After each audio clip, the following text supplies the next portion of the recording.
last time Fabio Capello and Claudio Ranieri went head-to-head was an occasion the current Fiorentina coach will want to forget. Oh, Mauro gives it to Van Basten.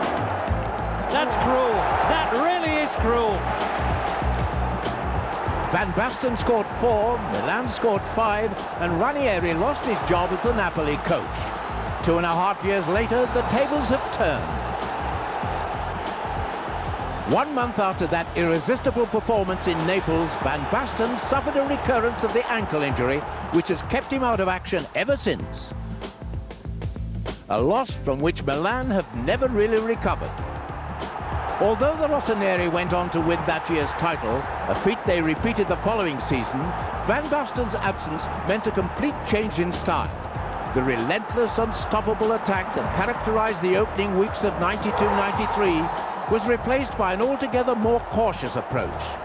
After scoring 34 times in the first 13 games of that season, Milan's goal-per-game ratio went drastically downhill. Their 67 strikes in the following 55 league games, working out at less than half the previous rate. As this season began, things had gone from bad to worse. After the all-out attack of 92 and the impregnable defence, which had secured 2 league titles, Milan's 94-95 model was neither one thing nor the other. Goals were increasingly hard to come by, while opposing attacks were finding Baresi and company an increasingly soft touch. For the first time in his career as Milan's coach, Fabio Capello had problems. Meanwhile, Claudio Ranieri, having taken Fiorentina back into Serie A at the first attempt, was in charge of the most potent attacking force in Italian football, averaging 2 goals a game and riding high in the league.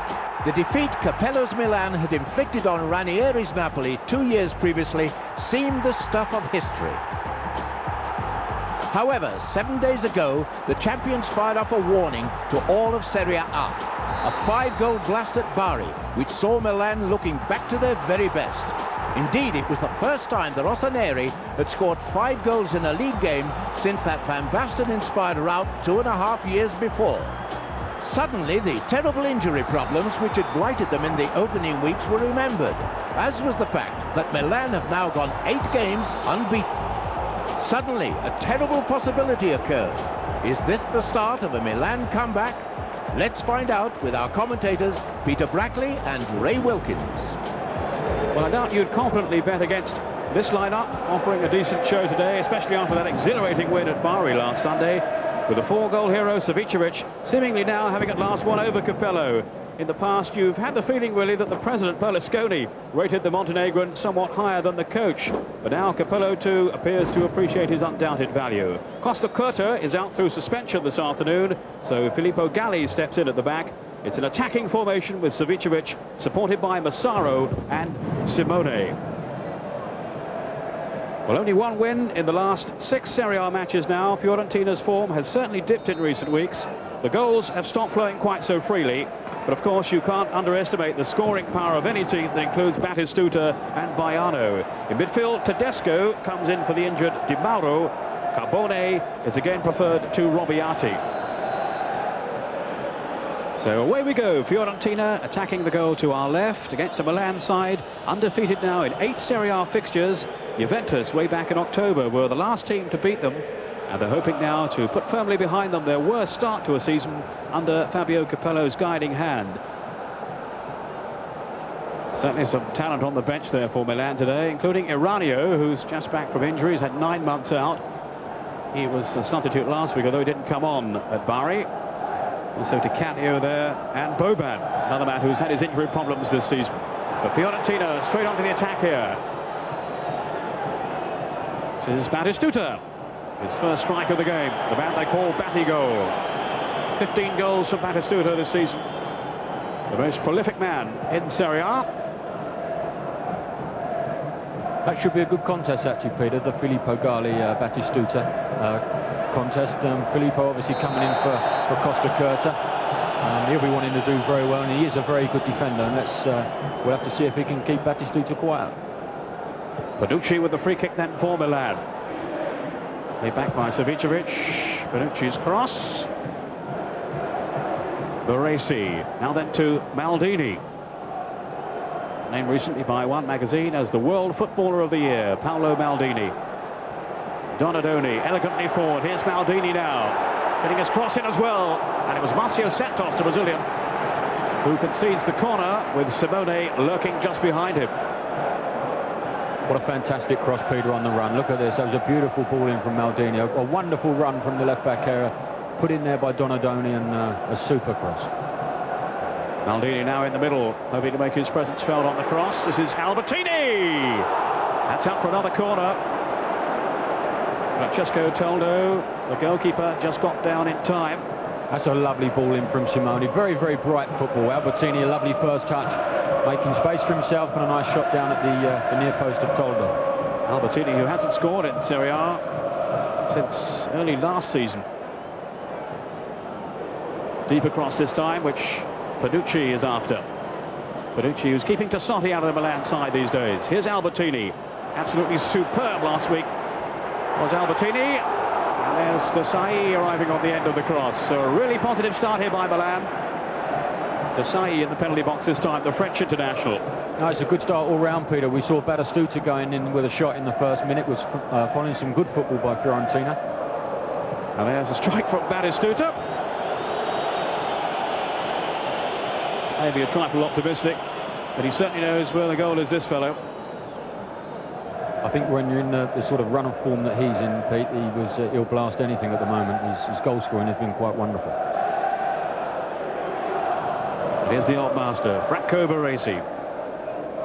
Will this be, I wonder, his last season for Milan? Nothing definite yet, though he has hinted it could well be. I certainly hope not, Peter. He's really given us some wonderful enjoyment over the years. Albertini showing his strength there, but this has gone in his favour. Yeah, a bit fortunate there, I think, Peter, getting that. I thought he pulled the defender back. There we go. Well, the offence must have happened before that, obviously. Spotted by referee Cinciolapini. Panucci's free kick. Little flick on there from Simone, who is so sharp around the penalty box. He's in a good run at the moment too. Simone, 5 goals in the last 5 games. Yes, he's an excellent player, Peter. He really does perform exceptionally well when he gets in. But I suppose when you think of the size of the squad and the quality of the players that Milan have, once you're in that team, you must perform, otherwise you're going to be left out. It's as simple as that. And Simone really is a performer of the highest class. Doesn't seem to be an automatic choice now, Simone, which he certainly hasn't been in the past. Same applies really to Savicevic, and it must help their confidence to get a decent run. Here's Batistuta. Garashali. Mayano's in the middle, Batistuta, and Tedesco got forward too. And the shot flying well wide. He's in a great position there, defensive position, Panucci. A fabulous defensive header. It's Rui Costa with the shot. Donadoni.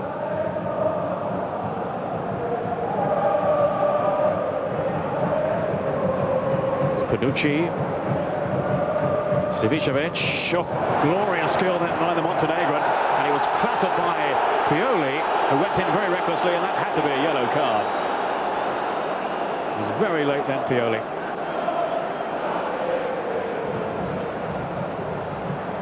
Here's Donadoni.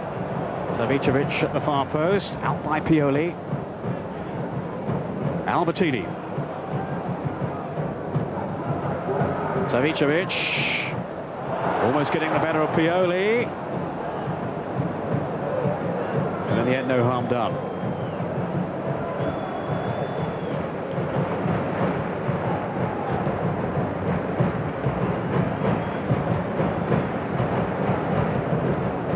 Tedesco.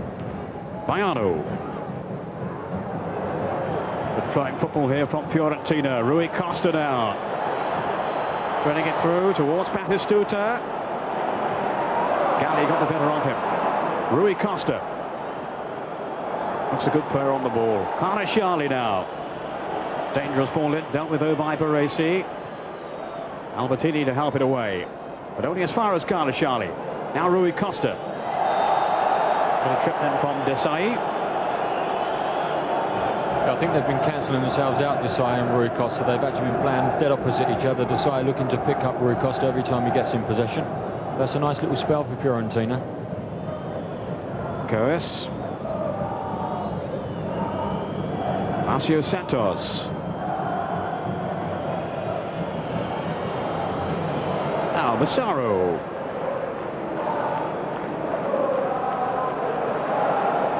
Donadoni hustled out of it though by Carbone. Will be very anxious to do well against his former club today. Baiano now, terrific drive. Well, the arm off from Rossi suggests he had it covered.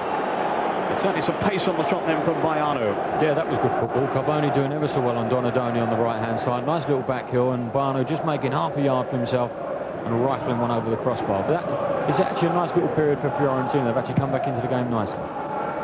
Long ball from Panucci, which Massaro was after. Now Simone, terrific little run then by Simone. My word, he was quick off the mark. He was very bright, wasn't he, going on to the second ball there. Massaro half getting a headed challenge there. And Simone reading it quicker than anybody else. He really is a bright spark. Marcio Santos is one of the quickest defenders around, but he was certainly left trailing there by the speed of Marco Simone. Desai in firmly again. Baiano to Rui Costa, now Tedesco.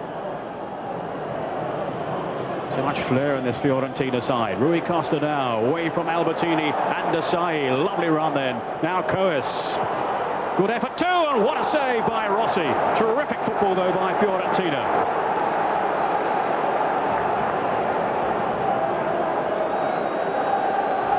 Rui Costa will take the corner then for Fiorentina. Keeper came for it. Yeah, he made an awful decision there, Rossi. Yeah. He was never going to get to that, and could have caused a bit of mayhem in that penalty box. Baiano. He has support from Rui Costa. And that's too close for the keeper this time. But certainly Fiorentina can take encouragement from that. Coes, who's got a couple of goals this season, denied one there by the agility of Rossi.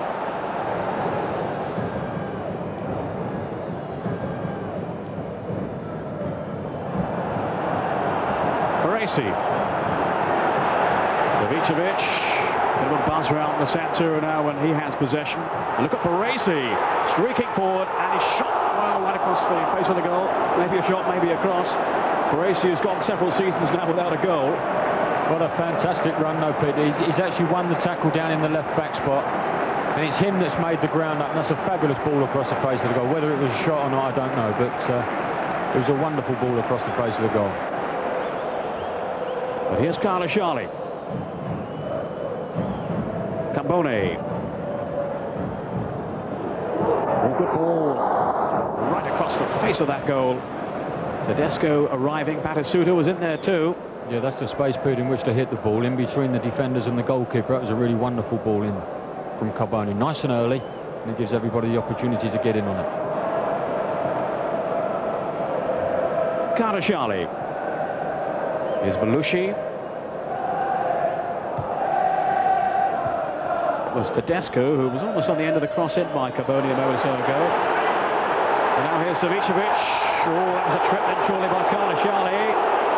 That'll be a yellow card. A red card. He sent him off. He couldn't get there quick enough to send him off by the looks of it, Peter. Yes, it is a foul and it is a trip. But surely there Belushi would have had time to yes, to get in a tackle. That seems a bit harsh to me, I have to say. This gentleman sent a number of people off in his refereeing career, and I think he just had that in his mind to get him off the field. It's a shame we're into stoppage time at the end of the first half. Well, it was clearly a foul, there's no question about that. He still had a lot of work to do, Savicevic.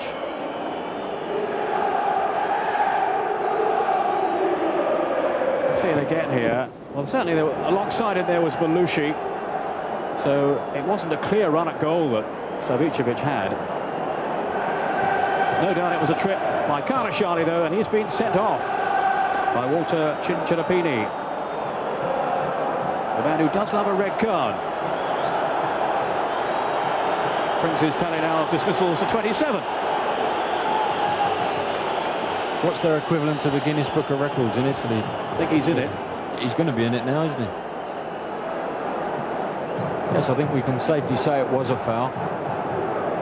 But as you quite rightly pointed out, Malushi looked as if he might have got across and able to intervene. So late in the first half, an opportunity here then for Milan.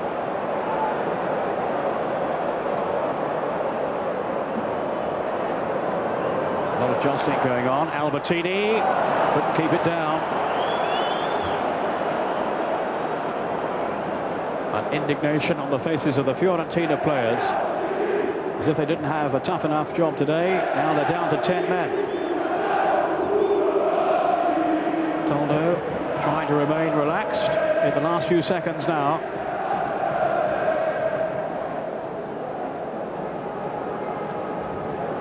Maybe a change of tack for Ranieri's team talk at half-time. After the sending off, a controversial one certainly, of Carla Charlie, right at the death there.